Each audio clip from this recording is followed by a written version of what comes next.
to the sledge for the final, so now they'll be pulling 21 tons. The sledge itself weighs 13 tons and there's now 8 tons in the weight box.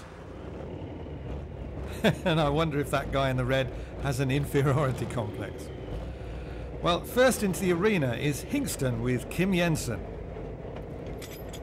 Coupling up and then adding the kill switch wire. Can he get revenge for losing at Herning? Well, it's a perfect day for it.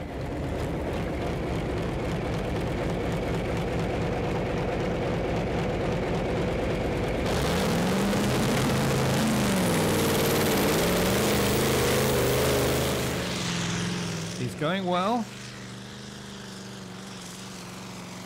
Approaching the 100-meter mark.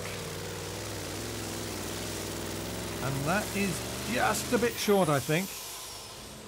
And this is what it looked like from the sledge.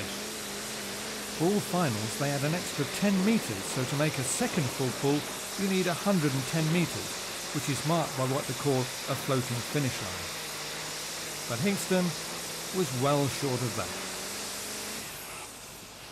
98.36 for Kim Jensen. Blue Lightning discovered a problem after they got back to the pits from their full pull. They've tried to secure the pipes, as you can see there, but whether they're successful or not, we'll just have to wait and see. I don't think so. No, it's no go for Blue Lightning. Flagman Peter Thompson waves out of time. Shame for Thomas Berg.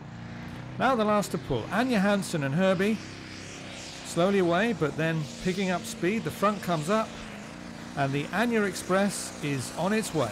98.36 to beat. And she's well past that mark. There's the distance for Herbie. So here's the final result.